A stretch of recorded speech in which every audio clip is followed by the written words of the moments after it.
Welcome back to the Toro channel. You're watching Season 1, Episode 2 of Jack of All Trades, the series where I'm going to do anything and everything. In this episode, we'll be recapping on my second day of the challenge. Before I start, I do want to say that this episode's script is a little wordy, so the video structure will be a little bit different. This is what I made on the previous episode, and at the end, I scrapped it all to start from scratch. Without further ado, let's just get straight into the meat and potatoes.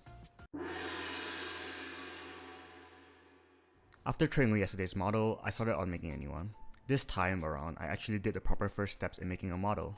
If you want to be able to make this usable in things like VR chat or animation, I believe you have to scale it appropriately. Can't have it looking like this. Open the edit tab here and click on preferences, then turn on Rigify. This feature lets you put in bones for your model automatically, but we ain't using this as a shortcut. What we are focused on is using this as a reference for scale. After enabling the add-on, Shift A and you should be able to see options to summon things.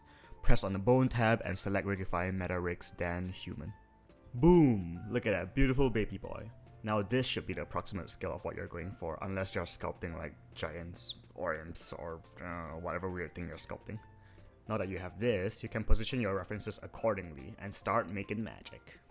Okay, so the pivotal moment is here. I have to choose who I'm going to model. I was split between Sango from the Pokemon anime or Hololive Gen 1 talent Ninomai Inanes. And I choose Ina. Going forward, I will be sculpting with her in mind. Another thing before I start the sculpting montage, remember to keep the polygons low in the beginning. That means shapes should be as square as possible at the start. The circle that I was using before, unviable! It's better off to start with this lower poly circle and increase the polygons later on. After using Shift A and selecting an object, you'll be able to set the segments that are on it. I usually set the circles to around 10 or so. Okay, enough yapping. Let's look at past Toro. 3D modeling. Okay. This is where I stopped yesterday. And I went to sleep and stuff. I'll be figuring out bones and maybe the face as well. I'll do face and bones if possible. Then tomorrow I'll learn clothing and hair tomorrow. And coloring too, I guess. I'll see how that works. I need to get slightly better at sculpting the model. I think I'm just supposed to make it low poly, I guess. New general. Save. Cube. You guys can't hear, but they asked me to download a plugin just so I can kind of see what size the human is. Rigify. How do I download this add-on? Oh, it already has it. Okay, Shift plus A. I will have it. Okay. Armature. Human. Oh, it's so tiny compared to what I have right now. Okay, sure. I'll delete this. Is it supposed to be this size? It's kind of tiny, isn't it?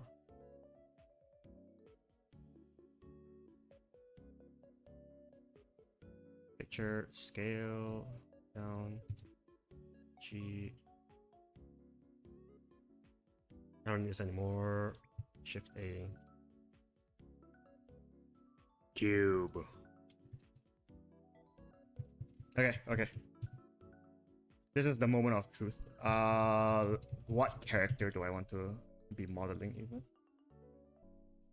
I should model someone that I like, I guess. Okay. My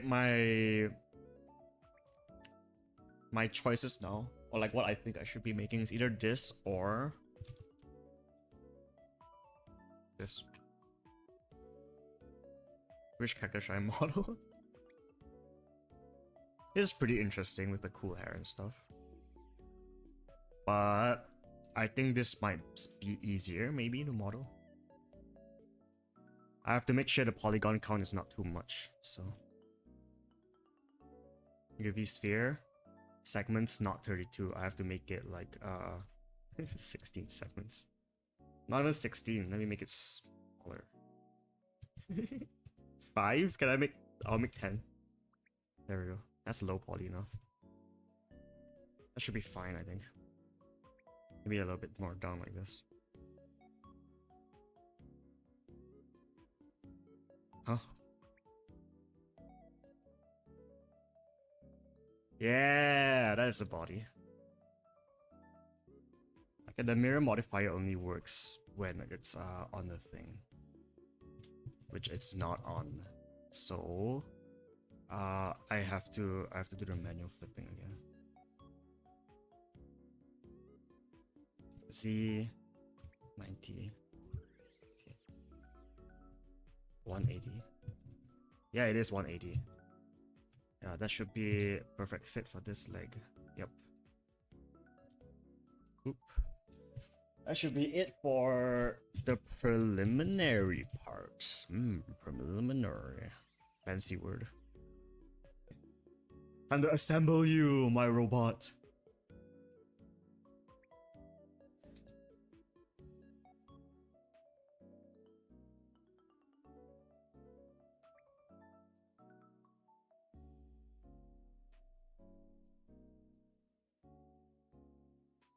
That's fine, I think. I gotta make the arms slightly better. But for now, that is a human. Oh wow, look at that turkey. I'll smooth it out later. I added some makeshift bones and wowza, it's almost a functioning model. Kinda. We'll worry about the weird movement later. For now, it's head sculpting time. Okay, so the head is slightly more wonky to make, simply because it has holes, and also a nose, I guess. It's no longer just a smooth surface that has to look semi-human-y. If your face looks off, the entire model looks off. Because of how a face is mirrored, I chose to use the mirror modifier, which just flips your work on the other side.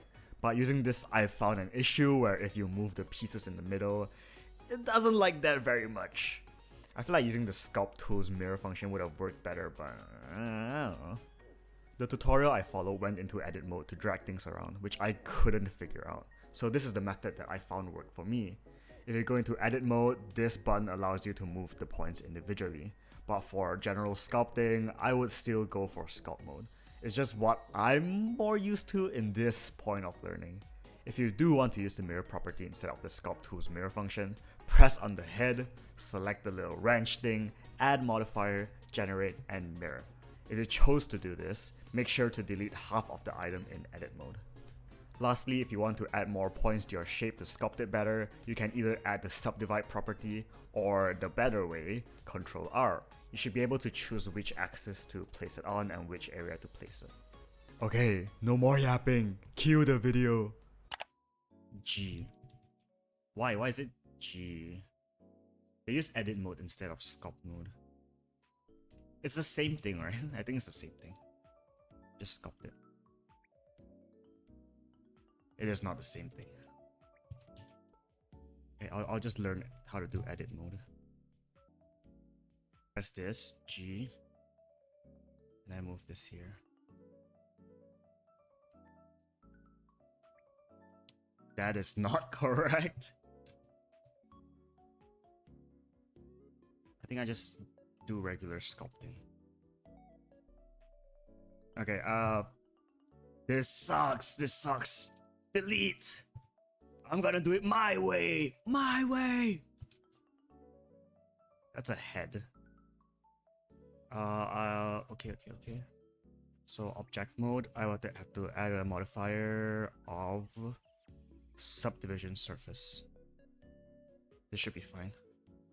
Now I gotta do the eyes. How do I do eyes? Wrong. Edit mode.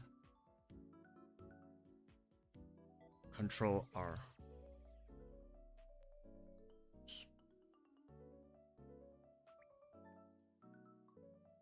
Why is this out here?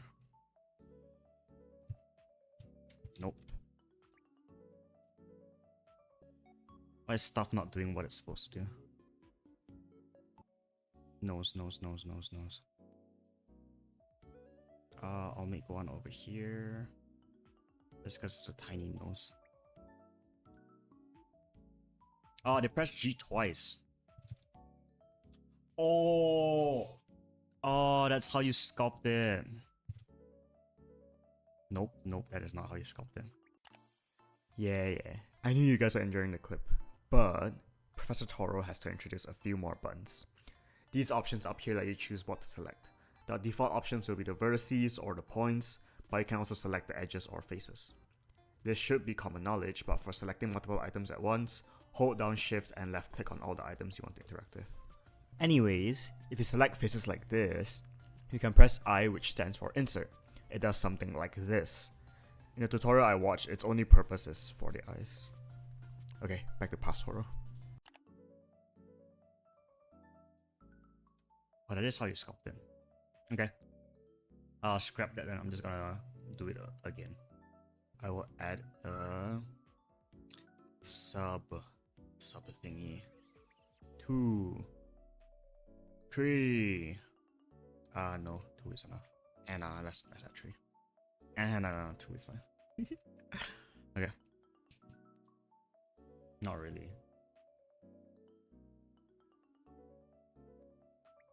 Poly build.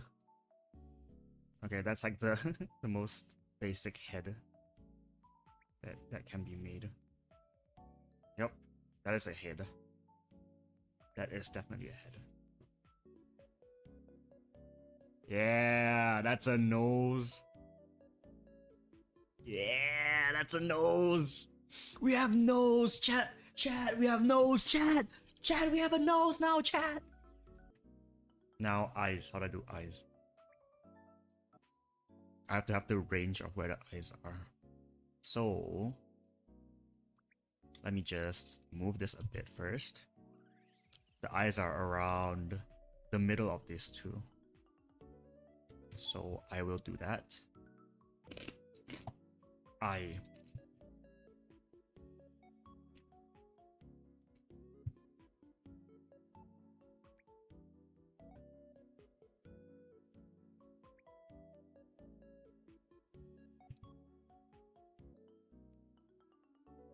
I think that's pretty okay. Yeah, for now it is pretty okay. Head. Head. Okay. Mouth time. I should have another thing going on here. So edit mode, select Shift R. That is not the correct thing. Is it not the correct thing? Control R. There we go. Around the middle-ish area. And then press I to insert. How do I make it smaller? Okay, whatever, it's fine. Okay, after sculpting your glorious face, remove the eye and mouth holes. Now, these holes won't stay as holes for long. You'll have to make a little cave inside. This is so when you open your mouth, people won't be staring into the back of your skull. So to do this, select all the edges of your hole, press E, which stands for extrude, which is fancy speak for make long. To make sure it doesn't wander off in a weird direction, press either X, Y, or Z after extruding. Whichever direction makes it look like this. Once it's out like this, press F and blammo! You've got an eye cave. The tutorial I follow makes this hole more rounded, but I couldn't figure it out, and I'm not about to spend time wasting away to figure out how. We cut corners here in this channel, which in this instance we are keeping the corners, but that's besides the point. Do the same thing again with the mouth and your head should be done. That's a head. If you ask me if that's a leg or a head, I most likely say it's a head. Okay, now moving on to the pupils. Shift A and create a circle, not a sphere. Then position it inside the eye. I chose to change the color of the eye just to make it easier to see. After positioning it accordingly, go into sculpt mode and turn it into more of a bump. And voila, pupils are done. Look at that glorious head and eyes. If I squint enough, it looks basically done. Okay, now it's time to talk about the thing in the thumbnail. As a recap in case you forgot, here's the bone explaining clip from the previous JOAT, played at 2 times speed. Okay, so bones act as the bones for the model. Big shocker. Usually having a humanoid model like this, you'll need bones for every part that will move as its own chunk. Let's say you have an arm, the forearm itself is not flexible, but it does move around the joints. So you need to have a bone for the forearm, which connects with the bone in the upper arm, which connects to the bones in the shoulder, so on and so forth. And avatar's bones usually look like this. Look at those eyes, they move on their own too, so you gotta give them bones. For the tutorial I followed, they separate the bones into parts, being the arm, leg, body, and head, each do their own thing but also connected.